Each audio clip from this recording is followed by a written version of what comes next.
निवडणुका जवळ आल्या पहिल्यांदा एक मोठं आश्चर्य वाटतंय जगातलं की उद्धव ठाकरे मातृश्री सोडून बाहेर पडू शकतात, याचं पहिल्यांदा मोठं आश्चर्य वाटतं. 2.5 वर्षामध्ये हा माणूस 2दा फक्त मंत्रालयामध्ये आला मुख्यमंत्री असताना, आणि आता एकनाथ शिंदेनी त्यांना बाहेर पडायला लावलंय. एकनाथ शिंदेनी त्यांना बाहेर काढलंय. आता सगळं हातातनं गेलंय. म्हणजे पाल जे असते ती मेल्यानंतर शेपटी वळवळते, दिवा विस्तारानं फडफडतो, तशी उद्धव ठाकरेंची शेवटची फडफड आहे. त्यांच्या भाषणामध्ये कुठलेही मुद्दे नाहीत. गद्दार, अमुक तमुक, मोदी, एकनाथ शिंदे, आता ते सध्या खोके आणि गद्दार थांबलेत. आणि म्हणून खरं तर कोकणामध्ये जाण्याचा त्यांना नैतिक अधिकार नाही. ज्यावेळेला फयान वादळ आलं, संबंध कोकण किनारपट्टी संकटामध्ये सापडली होती, त्यावेळेला शरद पवारांसारखे ज्येष्ठ नेते त्या ठिकाणी येऊन 4 दिवस थांबले कोकणामध्ये. पण हे स्वतः मुख्यमंत्री असताना कोकणामध्ये येऊ शकले नाहीत. ज्या दापोली मतदारसंघामध्ये उद्या त्यांची सभा आहे, त्या दापोली मतदारसंघातले आमदार माझा मुलगा योगेश कदम याला पूर्णपणे आयुष्यातनं राजकारणातनं उद्ध्वस्त करण्याचा त्यांनी निर्णय घेतला होता. अनिल परबला पाठवून शिवसेनेच्या सगळ्या पदाधिकाऱ्यांची हकालपट्टी केली होती. राष्ट्रवादीच्या ताब्यात तो मतदारसंघ दिला होता.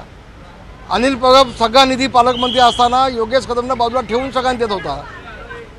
नगर परिषदचे एबी फॉर्म स्थानिक आमदाराला योगेश कदमला बाजूला ठेवून त्यांनी दिले, आणि योगेश कदमला स्थानिक आमदाराला संपवायचाच. खरं तर राष्ट्रवादीला गाडून शिवसेनेचा भगवा झेंडा फडकवण्याचं काम त्यावेळेला योगेश कदमांनी केलं होतं.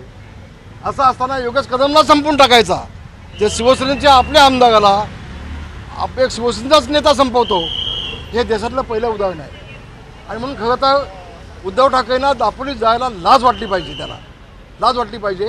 जिथं आपलाच पक्ष जो माणूस संपवतो तिथं जाऊन पुन्हा सभा घ्यायची. काय बोलणार उद्या? ठाकरे गटाचे आमदार तुमच्या शेजारच्या तालुक्यातले भास्कर जाधव हे त्यांच्याच पक्षात नाराज आहेत. त्यांनी तशी खतखत देखील बोलून दाखवलेली आहे. काय त्यावरती प्रतिक्रिया? खरं तर भास्कर जाधवना स्वाभिमान हवा आहे. एक वेळेला त्यांना 5-5 तास 7-7 आणि 8-8 तास मातोश्रीच्या बाहेर उभा केला या उद्धव ठाकरेंनी, आणि साधी भेट दिली नव्हती. तर स्वतः स्वाभिमान थोडंसं भास्कर जाधवकडे हवं आहे असं मला वाटतं. थोडीशी चूक माझी पण झालेली आहे त्यामध्ये, भास्कर जाधवना पुन्हा आणण्यामध्ये. हे मलाही नाकारता येणार नाही. पण एवढा मोठा अनुभव त्यांच्या पाठीशी, भास्कर जाधवच्या पाठीशी आहे. हा माणूस कुणाचा होऊ शकत नाही. रामदास कदमचा होऊ शकत नाही, दिवाकर रावतेंचा होऊ शकत नाही, लीलाधर ढाकेंचा होऊ शकत नाही, गजानन कीर्तिकरांचा होऊ शकत नाही, मनोज जोशींचा होऊ शकत नाही, नवलकर साहेबांचा होऊ शकत नाही, एकनाथ शिंदेंचा होऊ शकत नाही. सगळ्याच नेत्यांना संपवण्याचं काम ज्या उद्धव ठाकरेंनी केलं आहे, त्याच्या पाठीमाग हा फक्त वापरून घेतो. भास्कर जाधवची भाषणं फक्त करून घेणार, आमच्या सगळ्यांवरती टीका करून घेणार, आणि पुन्हा त्याला सोडून देणार. एवढंच काट्यानं काटा काढायचं काम उद्धव ठाकरे करतोय. हे गेल्या अनेक वर्षापासून माझा स्वतःचा अनुभव आहे, माझा अनुभव आहे. आणि म्हणून आता भास्कर जाधव सोबत जे काय आणखी काही लोक आहेत ते त्यांना योग्य वेळेला योग्य ते मार्गदर्शन करते, सांगते त्यांना कुठल्या वाटेला जायचं ते. लोकसभा निवडणुका जवळ आलेल्या आहेत. महायुतीमध्ये जागा वाटप ही अंतिम टप्प्यामध्ये आलेलं आहे. होय. सिंधुदुर्ग लोकसभा मतदारसंघ हा कोणाकडे राहील? तुम्ही शिवसेनेचे नेते आहात. लोकसभा निवडणुकामध्ये शिवसेनेच्या उमेदवारांना किंवा स्थानिक खासदारांना कुठलीही अडचण येणार नाही, हे मी ठामपणे आपल्याला सांगतो. भाजपा आमच्यावरती अन्याय करणार नाही, हे मी आपल्याला ठामपणे सांगतोय. आणि सगळं काय व्यवस्थित होऊन जाईल. फक्त मीडियाने काय गडबड करू नये अशी विनंती आहे. किती जागा मिळतील असं तुम्हाला वाटतं? किती जागा मिळतील? आम्हाला चांगल्या जागा मिळतील, सन्मानजनक जागा मिळतील, जे आमचं समाधान होईल एवढ्या जागा आम्हाला मिळतील. मी जे बोललो होतो तो स्थानिक लेवलला जो आमदार काही लोक चव्हाण, गोविंद चव्हाण आणि गोव्याचे मुख्यमंत्री येऊन यांनी जी स्टेटमेंट दिली होती त्याच्यावरती मी माझी स्टेटमेंट दिली होती. मी भाजपच्या वरिष्ठ नेत्यावरती अजिबात नाराज नव्हतो आणि नाराज देखील नाही. भाजप इतरांना जे प्रादेशिक पक्ष त्यांना संपू शकतो, भाजपवरती विश्वास ठेवता येणार नाही त्याच्यावरती? नाही, भाजप कुणालाही संपू शकत नाही. सगळ्या मित्रांना सोबत घेऊन पुढे जाणारा पक्ष भाजप आहे. नरेंद्र मोदी साहेबांचं काम अतिशय चांगलं आहे, शहासाहेबांचं काम अतिशय चांगलं आहे. मग राम मंदिर असू दे, 370 कलम असू देत, चंद्रावती पाठवलेलं यान असू देत, देशामध्ये संबंध जगामध्ये आर्थिक व्यवस्था 5व्या नंबरला आणण्याचं काम असू देत, आणि मग अतिशय सुंदर असं काम त्यांचं चाललं आहे. भविष्यामध्ये नरेंद्र मोदी सारखेच पंतप्रधान हवेत अशी आमची ठाम भूमिका आहे. बारामतीच्या जागेवर येते, त्यांची न्याय यात्रा मुंबईमध्ये येते. इंडिया आघाडीची महत्वाची सभा काय शिवाजी शिल्लक पार्कला आहे होते. काय शिल्लक आहे हो काँग्रेसमध्ये काय शिल्लक आहे आम्हाला सांगा काय शिल्लक झालंय. एक तो वळवी होता तो पण आता आलाय तो आता काँग्रेसची वळवळ बंद होऊन जाईल. मुंबईमधले सगळे पुढे आले की काँग्रेसचे शिल्लक काय आता. मुंबईत बारामती आणि शिवाजी पार्क हे कल्याणच्या शिवसेनेचं जागेवरून शिवाजी पार्क शिंदे आणि अजित पवार हा यांच्यामध्ये शिवाजी पार्क जुळलेली आहे. ठाकरे एकेकाच्या यांच्या उमेदवार पाडायची इथे आता राहुल गोष्ट गांधींची चाललेली आहे. सभा हे होणार बघा, आहे. राहुल अजित गांधींच्या पवारांना सभेमध्ये धडा स्टेजवरती आणि इकडे उद्धव ठाकरे हे देखील शिखा त्या शिंदे यांना स्टेजवरती पाडायची भाषा तुमची राष्ट्रवादी काय- अरे उद्धव ठाकरेंना जनाची पण नाही आणि मनाची नाही.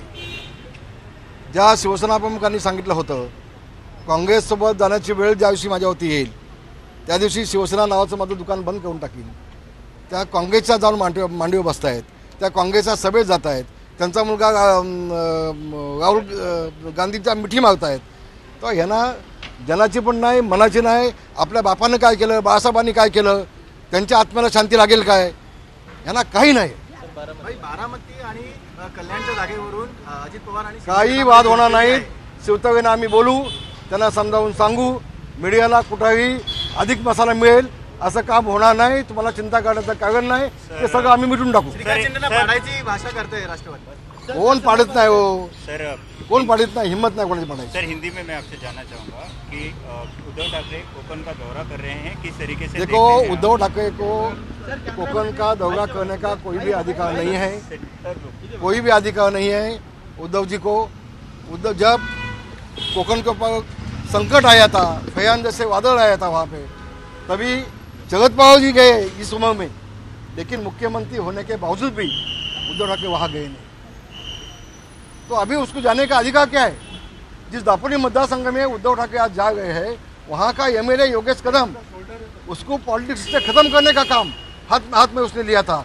तो अभी जाके दापोली में क्या बोलने वाले हैं वो खाली मोदी जी को एकनाथ शिंदे को गाली देने का बदमाश बोलने का डायलॉग मारने का और आने का इतना ही काम उसके पास अभी है बाकी कोई काम नहीं है. सर शिवाजी पार्क को 17 तारीख को भारत जोड़ो न्याय यात्रा जो हो रही है राहुल गांधी के साथ उद्धव ठाकरे स्टेज शेयर करेंगे. और आपका कांग्रेस टूट गया अभी क्या जोड़ेंगे है ही नहीं ना कांग्रेस को. अभी खत्म हुआ ना मुंबई से भी खत्म हुआ ना. तो अभी कांग्रेस तोड़ने का ही काम उनके नेता लोगों ने किया तो अभी जोड़ने का काम क्या करेंगे वो. सर, जिस इतना शिवाजी इतना पार्क इतना इतना फट गया है इतना फट गया है कि अभी जोड़ नहीं सकते हो. पद्माकर वल्वी एक के बाद एक कांग्रेस के नेता आज पद्माकर वल्वी भी अरे भैया वही मैं बोल रहा हूँ मैं इतना बड़ा फट गया है तो अभी जोड़ने का काम नहीं हो सकता है अभी. सर जिस शिवाजी पार्क सवाल ये है पर कि संजय निरुपम भी जो राह अशोक चौहान और मिलिंद देवड़ा ने पकड़ी वो राह पर दिख रहे हैं. अगर आपको लगता है कि वो आपकी पार्टी में अगर उनको कोई मौका मिलता है तो आपको लगता है कहीं मौका है उनके लिए क्या आप स्वागत करेंगे? ना वो आएंगे तो स्वागत उनका बिल्कुल स्वागत. वो मेरे तो दोस्त है बिल्कुल आपकी कोई बातचीत बिल्कुल स्वागत. आपकी कोई अभी अभी वो वाइकव जी आ गए अभी भी 2-4 लोग आने वाले हैं जो बचे उसमें से. क्या संजय आगे आगे निरुपम देखो होता है संपर्क क्या में आपके सर आगे आगे देखो होता है क्या. कोण कोण संपर्कात आहेत तुमच्या भाई. आता नाव नाही सांगणार तुम्हाला. थोडा हुशार आहे मी. धन्यवाद धन्यवाद जय महाराज.